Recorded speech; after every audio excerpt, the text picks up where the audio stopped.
బాబాయ్ నమస్తే. ఏం చేస్తుంటారు? నేను ప్రజెంట్ ఎంప్లాయీ రిటైర్డ్ అయ్యి ఇప్పుడు ఫ్రీగానే ఉండ. ఏ ఎంప్లాయ్, గవర్నమెంటా ప్రైవేట్ ఎంప్లాయనా? Private employee. ప్రైవేట్ ఎంప్లాయీగా రిటైర్ అయ్యారు. మరి ఇప్పుడు కూటమి ప్రభుత్వం అధికారంలోకి వచ్చింది, 20 నెలలు అవుతుంది. అసలు పరిపాలన ఎలా ఉందంటారు? పరిపాలన నెంబర్ 1 గా ఉంది. ఏ విషయంలో నచ్చింది? అన్ని అభివృద్ధి సంక్షేమం 2 కళ్ళుగా చూస్తున్నాడు ఆయన. ఆయన ఇప్పుడు జగన్ ప్రభుత్వం రెచ్చగొడుతుంది బాగా. కుల మతాలు పెట్టి రెచ్చగొట్టి రాష్ట్రాన్ని బీభత్సం చేయాలని చూస్తున్నాడు. కానీ అతను తొందరపడి తగాదాలకు వద్దు, ఏమొద్దు అని వాళ్ళ నాయకులకు చెబుతున్నాడు. మీరు ఆవేశపడగాకండి, అతను రెచ్చగొడుతున్నాడు, రాష్ట్రాన్ని చిన్నాభిన్నం చేయాలని చూస్తున్నాడు. అది అంటే మీరేమో ఆ మాట అంటున్నారు, రాష్ట్రం సంక్షేమం అభివృద్ధి 2 కళ్ళలాగా వెళ్తుందని. రాష్ట్రంలో సంక్షేమం లేదు, అభివృద్ధి లేదు, మొత్తం సంక్షోభమే ఉందనే మాట కదా అంటుంది జగన్మోహన్ రెడ్డి గారు. కాదు సూపర్ 6 పథకాలు చూడొచ్చావా? ఉచిత బస్సు, అన్నదాత సుఖీభవ, సిలిండర్లో ఈ సూపర్ 6 పథకాలన్నీ అమలు చేశాడు కదా. ఎందుకు చేయాలి అమలు? ఇప్పుడు పోలవరం, అమరావతి ఆయన 2 కళ్ళుగా చూస్తున్నాడు. ఆయన లక్ష్యమే ఆ 2. ఆయన చంద్రబాబు లక్ష్యమే, మొదటి లక్ష్యము పోలవరం, అమరావతిని డెవలప్ చేసి ఆయన జీవితాంతం చెప్పుకునే విధంగా చేయాలని రాష్ట్రాన్ని. ఇప్పుడు నిన్న పోయాడు ఢిల్లీ, చట్టబద్ధత కావాలని అమిత్ షాని కోరాడు. చట్టబద్ధత ఏది? 2026 జూన్ 2 నుంచి చట్టబద్ధత కల్పించమని క్యాబినెట్లో పెట్టి పార్లమెంట్లో అమలు చేయమని, గెజెట్ పబ్లికేషన్ చేయమని నిన్న కోరొచ్చాడు. నిర్మలా సీతారామన్ ఆర్థిక నిధుల కోసం పోయాడు. టక్కర్ విశాఖపట్నానికి అది మెట్రో కారిడార్ ఓకే అట్ట కాదు. గతంలో మరి జగన్మోహన్ రెడ్డి గారు కూడా వెళ్ళి కలిసేవాళ్ళు కదా, మరి ఆయన ఏమైనా ఆయన ఏం సాధించలేదు. ఒక్కటి చెప్పమను, ఏం సాధించాడు? ఢిల్లీ ఎప్పుడో నెలకోసారి పోతాడు, నెలకోసారి పోయి ఏదో కలిసి వస్తాడు. ఏం సాధించాడు? పలాని ప్రాజెక్టు తెచ్చాడని చెప్పమను. ఎంతసేపటికి డీబీటీ వేయటం, డబ్బులు వేయటం. డీబీటీ అతను ప్రథమ లక్ష్యం. ఆ డీబీటీ కూడా ఏం లేదు, సోమరపోతులయ్యారు జనం. ఇప్పుడు మీరు డీబీటీ వల్ల సోమరపోతులయ్యారు అంటున్నారు కదా, మరి అభివృద్ధి అంటే కనుక ఆర్థికంగా, అంటే డీబీటీ అంటే డైరెక్ట్ బెనిఫిటరీ ట్రాన్స్ఫర్ చేయడం వల్ల, ఆర్థికంగా ట్రాన్స్ఫర్ చేయడం వల్ల కూడా ప్రజలను అభివృద్ధిలోకి తీసుకొచ్చినట్టే కదా, ఆర్థిక అభివృద్ధి చేసినట్టే కదా అని చెప్పి జగన్మోహన్ రెడ్డి వాదన. ఓన్లీ ఆయన డీబీటీ మీదే ఆధారపడు. అభివృద్ధి ఏది? అభివృద్ధి ఎక్కడ? రాజధాని కాసేపు విశాఖపట్నం అంటాడు, 3 రాజధానులు అంటాడు, 3 ముక్కలు ఆట ఆడి రాష్ట్రాన్ని గగ్గోలు పెట్టాడు. ఏం చేశాడు చెప్పు?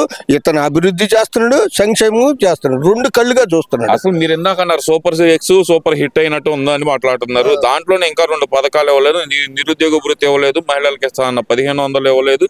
ఇవన్నీ లేవు కదా, ఇంకేంది వాళ్ళకి పొడిచింది ఎన్నుపోటే కదా అనేది జగన్మోహన్ రెడ్డి. సూపర్ 6 పథకాల్లో 2 అమలు చేయాలా, అవి కూడా త్వరలో అమలు చేస్తాడు. ఆ ఇబ్బంది ఏం లేదు.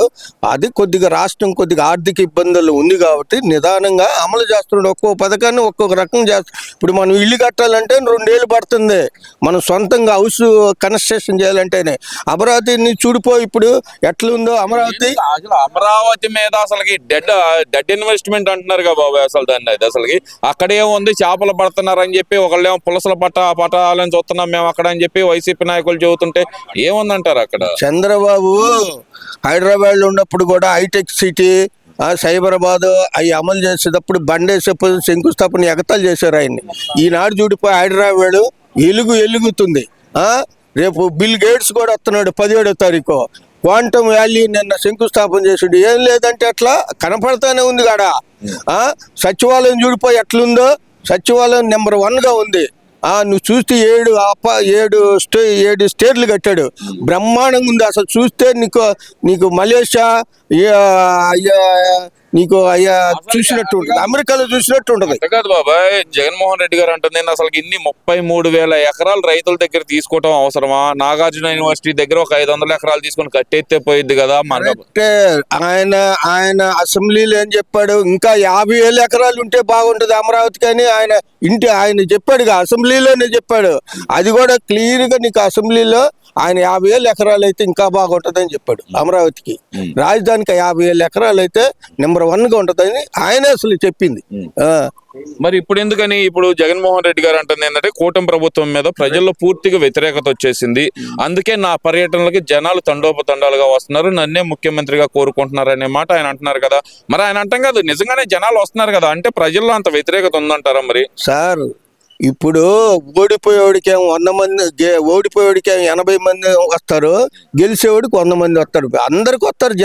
జనం వచ్చేదానికి ఎందుకు రారు? కాకపోతే అనేది టీడీపీలో జనం మాస్ జనం కాదు.